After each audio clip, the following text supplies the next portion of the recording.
পূর্বজন্মের কথা মনে পড়ে গীতার প্রথম অধ্যায় পাঠে লক্ষ্মীকে এমনই জানান শ্রীহরি। হিন্দু ধর্ম অনুসারে গীতা অত্যন্ত গুরুত্বপূর্ণ একটি গ্রন্থ। স্বয়ং শ্রীকৃষ্ণের মুখনিষিদ্ধ বাণী এখানে গর্স্থিত আছে বলে মনে করা হয়। যারা গীতার প্রথম অধ্যায় পাঠ করেন, শোনেন ও নিজের জীবনে অভ্যাস করেন, তাদের এই ভবসাগর পার করতে কোনো সমস্যা হয় না। শাস্ত্রমতে গীতায় মানুষের জীবনের সার নিহিত। মহাভারতের যুদ্ধে পাণ্ডুপুত্র অর্জুনকে কিছু উপদেশ দিয়েছিলেন কৃষ্ণ। সেই উপদেশ মেনেই অবশেষে কুরুক্ষেত্রের যুদ্ধে জয়ী হন পাণ্ডবরা। পুণ্যজন্মের তাৎপর্য আত্মার পুণ্যস্থাপনের মধ্যেই খুঁজে পাওয়া যায়। গীতার প্রথম অধ্যায় পাঠ করে পুণ্যজন্মের সঙ্গে জড়িত কিছু চমকপ্রদ বিষয়ের উল্লেখ পাওয়া যায়। মনে করা হয় প্রথম অধ্যায় পাঠ করলে পূর্বজন্মের সঙ্গে জড়িত কিছু বিষয় মনে পড়ে ব্যক্তির জীবনচক্রের সঙ্গে পুরনো কর্মের নিবিড় সম্পর্ক রয়েছে। এমন বহু উদাহরণ পাওয়া গিয়েছে যেখানে ব্যক্তি নিজের পুণ্যজন্ম সম্পর্কে জানিয়েছে, কিন্তু অধিকাংশই মৃত্যুর পরে যখন নতুন যোনিতে প্রবেশ করে যায়, তারা নিজের পুরনো জন্ম সম্পর্কে ভুলে যায়। একদা লক্ষ্মী বিষ্ণুকে প্রশ্ন করেন, ভগবান, আপনি সম্পূর্ণ জগতের পালন করা সত্ত্বেও নিজের ঐশ্বর্যের প্রতি উদাসীন থেকে এই ক্ষীরসাগরে নিদ্রামগ্ন থাকেন, এর কি কারণ হতে পারে? তখন বিষ্ণু লক্ষ্মীকে বলেন যে তিনি নিদ্রামগ্ন থাকেন না, বরং তত্ত্ব অনুসরণকারী অন্তর্দৃষ্টি দ্বারা নিজেরই মাহেশ্বর তেজের সঙ্গে সাক্ষাৎকার করেন। ভগবান বললেন, প্রিয়, আত্মার স্বরূপ দ্বৈত ও অদ্বৈত থেকে পৃথক, ভাব ও অভাব থেকে মুক্ত ও আদি এবং অন্তরহিত হয়। শুদ্ধ জ্ঞানের প্রকাশ প্রাপ্ত ও পরমানন্দ স্বরূপ হওয়ার কারণে একমাত্র সুন্দর, সেটাই আমাদের ঐশ্বরিক রূপ। আত্মার এক তত্ত্বই সকলের দ্বারা জানার যোগ্য। গীতা শাস্ত্রে এরই অনুবাদ হয়েছে। বিষ্ণুর কথা শুনে লক্ষ্মী বলেন, গীতার এই অনুবাদ আমিও জানি। তখন বিষ্ণু গীতার 18টি অধ্যায়ের মধ্যে নিজের পরিস্থিতি জাগাতে গিয়ে বলেন, ক্রমশ 5টি অধ্যায় আমার 5টি মুখ, 10টি অধ্যায় আমার 10 ভুজা, 1 অধ্যায় উদর ও 2টি অধ্যায় চরণ কমল। এই 18টি অধ্যায়কে ঐশ্বরিক মূর্তি বিবেচনা করা উচিত। গীতার জ্ঞান মাত্রেই মহাপ্রাতকের নাশ হয়।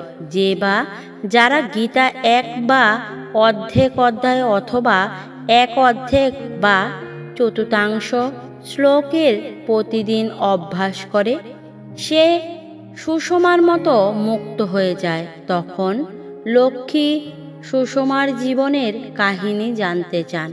বিষ্ণু বলেন, সুষমা অত্যন্ত ছোট বুদ্ধির মানুষ ছিল। সে না তো ধ্যান করত, না জপ এবং না তো অতিথিদের সৎকার করত। লাঙ্গল চালিয়েও পাতা বিক্রি করে জীবিকা নির্বাহ করত, মদ বা মাংস ভক্ষণ করত। এভাবে জীবনের দীর্ঘ সময় কাটিয়ে দেয় সে। একদিন সে পাতা তোলার জন্য কোনো ঋষির বাগানে ঘুরছিল। তখনই কাল রূপ ধারণকারী কালো নাগের দর্শনে তার মৃত্যু হয়। তারপর নরক যাতনা ভোগ করে পুনরায় মৃত্যুলোকে ফিরে আসে। এবং বলদরূপে জন্ম নেয়।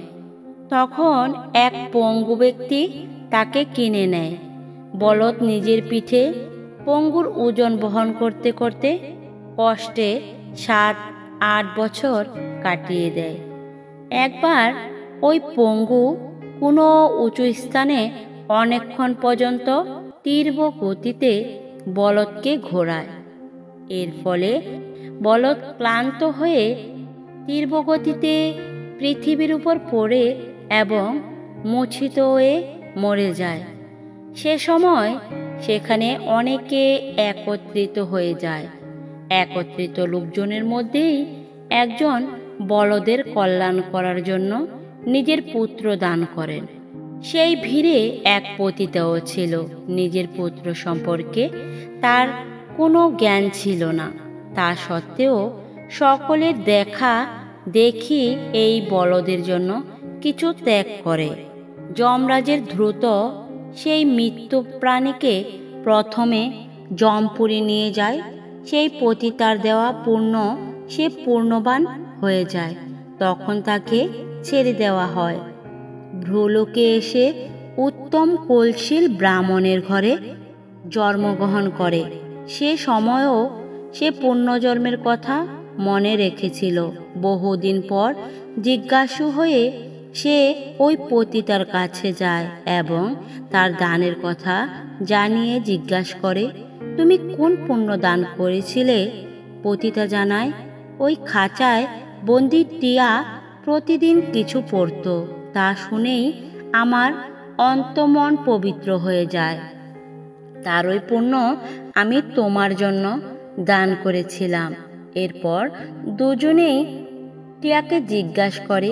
তখন সেই টিয়া নিজের পূর্বজন্মের স্মরণ করে প্রাচীন ইতিহাসের বর্ণনা দেওয়া শুরু করে। টিয়া পাখি বলতে শুরু করে, পুণ্যজন্মে বিধান হওয়া সত্ত্বেও অভিমানে মোহিত ছিলাম। আমার রাগ দেশ এত বেড়ে গিয়েছিল যে গুণবান বিধানদের প্রতিও ঈর্ষা করে রাখি। তারপর সময় অনুযায়ী আমার মৃত্যু হয়। আমি একাধিক ঘৃণিত লোকে ঘুরতে লাগলাম। তারপর এই লোকে আসি। সদ্গুরুর অত্যন্ত নিন্দার কারণে টিয়ার কুলে আমার জন্ম হয়। পাপী হওয়ার কারণে ছোট অবস্থাতেই মাতৃপিতৃ বিয়োগ ঘটে। একদিন গ্রীষ্ম ঋতুতে পথে পড়েছিলাম। সেখান থেকে কিছু ঋষি মুনি আমাকে তুলে নেন এবং মহাত্মাদের আশ্রয়ে একটি আশ্রমে খাঁচার মধ্যে রেখে দেন। সেখানেই আমাকে পড়ানো হয়। ঋষি বালকরা আদরের সঙ্গে গীতার প্রথম অধ্যায় আবৃত্তি করত। তাদের কাছ থেকে শুনে আমিও বারংবার পাঠ করতে শুরু করি। এরপর এক চোর আমাকে চুরি করে নেয়। এরপর এই দেবী আমাকে কিনে নেয়। আমি এই প্রথম অধ্যায়ে অভ্যাস করি ও এর ফলে আমি পাপ মুক্ত করি। এর ফলে আমি পাপ দূর করি। তারপর এভাবে এই প্রতিতাও অন্তঃকরণ শুদ্ধ হয়। তার পুণ্যই আপনিও পাপ মুক্ত হন। তাই যারা গীতার প্রথম অধ্যায় পাঠ করে, শুনে ও অভ্যাস করে, সে এই ভবসাগর পার করতে কোনো সমস্যার সম্মুখীন হয় না। জয় গীতা। সকলে গীতা পাঠ করুন। হরে কৃষ্ণ।